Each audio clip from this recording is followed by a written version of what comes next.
So if we're going to embrace this branch life, it means depending on him, not performing, right? Then it means, and this is the one that probably all of us are going to go, ouch, it means trusting the cuts that will make us grow. I don't like this. Do you like this? Do you like any time that something gets pulled out of your life? No, it hurts, right? No one likes this, but it's necessary. Remember the grapevine at Hampton Court? An entire third of the plant gets cut back every year. And then all throughout the season, they're trimming and trimming and trimming.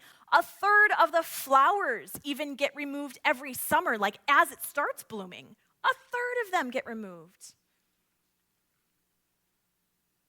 We need to trust the cuts that make us grow. It's no fun. Again, over that time at my last job, I felt like the Lord was just putting in my heart, make space. I didn't know what that meant. I was not ready for that. I honestly thought that I would be with that school for, until all of my children graduate, which is another 12 years. And so that was a little bit strange to me that the Lord seemed to be calling me out, that it seemed to be like my time was supposed to go away. But here's the thing, God prunes what he plans to grow. He's got a good plan. So maybe you're asking, what are some ways that God may prune us? Well, one, he corrects us.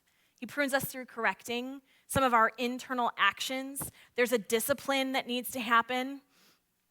I think of David after Bathsheba and some of the hardship that David's life went through because he had some character flaws that God was trying to train. This correcting is a removing that which would do damage to the rest of the plant. So if you're a gardener, you know if you get like spots on a leaf, you got to yank that leaf off because it's like a mold that's going to attack the rest of the plant. When there's something that's deep within us, God is faithful to take that away, and we can trust when he takes that away because it's ultimately going to produce more fruit, even though it hurts.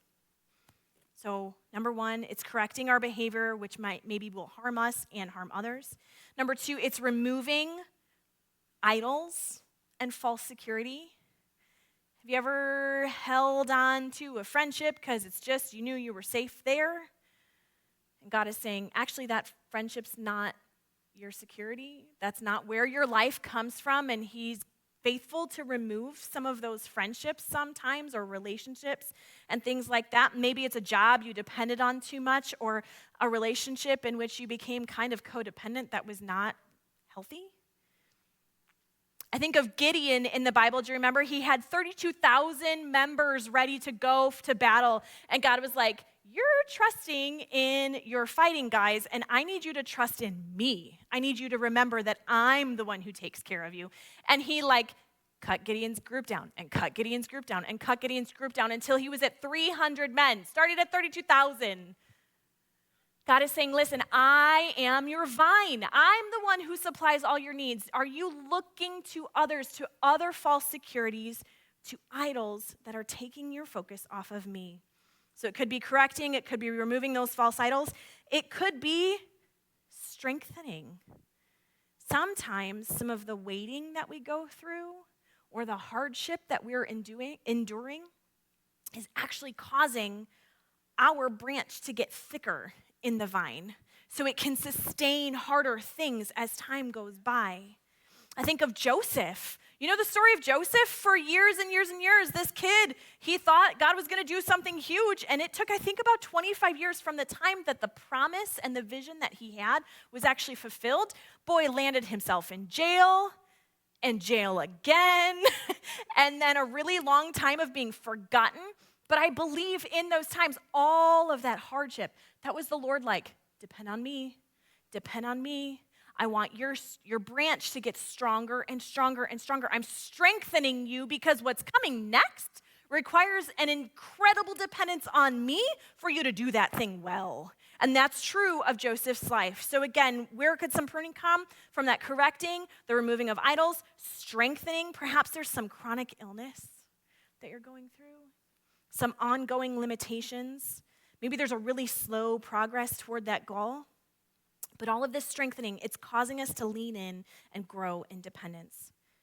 It could be some redirecting. Maybe the Lord is actually removing something in advance. It's a door closing, a plan failing, a dream collapsing. None of this pruning, I just want to say again, none of this feels good. If you get pruned, it hurts. And it honestly, even with a plant, it takes some time to heal from that pruning, doesn't it? It does. There was a moment for Paul when he really wanted to go to Asia, and God was like, nope, you're not going to Asia. Even though you think that's where the fruit's going to come, I need you now to go to Macedonia. And because he did trust God and he went to Macedonia instead, thousands of people got saved. They came to Jesus because of that. God can redirect us. And then finally, maybe another one of the options, and this is not an exhaustive list, could be cleansing of internal character, shaping the very person that we are. Maybe we actually get sat down from a position. Maybe our motives and our character are exposed. We were not ready for that, and yet it happened. The disciples around the Seder dinner, they're like, Jesus, who's the best of us? And what are you going to do? And all this stuff. And Jesus is like, stop, you're missing the point. You're missing the point. There's a cleansing that the Lord does. And when he does that, some of that pruning via cleansing creates a deeper humility and service and dependence on him. Because we can't do it without him. Pruning can be anything that God is cutting away that hinders us from abiding in Christ and bearing more fruit. Jesus is the true vine, and God is the gardener. And he prunes what he intends to grow.